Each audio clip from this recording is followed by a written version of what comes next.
This is the only video that you need if you don't know how to weigh or track your food. I'm gonna show you how I weighed and tracked everything with my food scale and using MyFitnessPal. Weighing and tracking my food helped me make a huge transformation, so I wanna help you. These nachos are super low cal, super high protein. I'm gonna show you guys how I tracked literally everything on this plate. You're gonna wanna get a food scale. I got mine from Amazon, no more than 15 bucks. Doesn't have to be fancy. So there are two buttons we wanna pay attention to.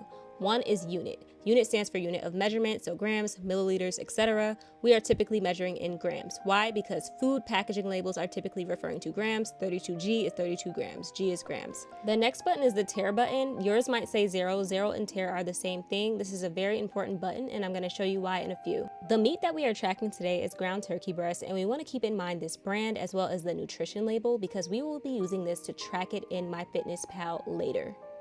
I'm going to weigh my meat straight out of the package, so I'm going to place this bowl here. Now, you want to zero or tare it out so that it's only accounting for the weight of the meat and not the bowl. Boom. So we're going to place it in the bowl. Now we know that that is the weight of just the meat itself and not the bowl. I'm going to go ahead and cook it, and then once it's done, I'm going to divide it out into its meal prep packages. But first, I'm going to use this bowl to weigh out everything that I just cooked. Zero it out so it's not accounting for the bowl. Then I'm going to place the meat into the bowl.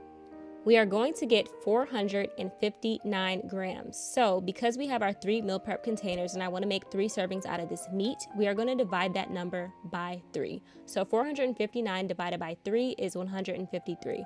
So each of the meal prep containers should have 153 grams of the meat. I'm going to take my container again, zero that container out so it's not accounting for it. Then I'm going to put as much meat as it takes to get to 153 grams.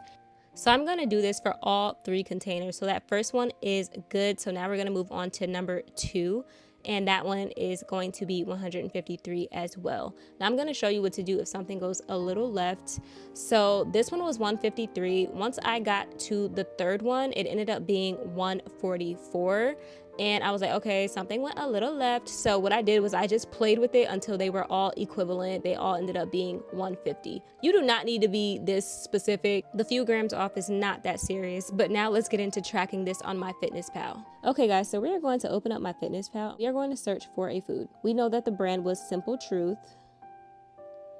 If you've searched something, it'll be in your history, so that's why it's already there, but I'm gonna search it as if we're doing this for the first time. Ground turkey, breast. All these options are gonna pop up. Now, it is best to find the option with the green check mark. That means it has been verified. So according to what was on the back of our package, remember, it was 120 calories and it had 27 grams of protein. So we wanna find the accurate one. Okay, this has 120 calories and it has a green check mark, so that's great. It's not always gonna have a green check mark, you guys, but as long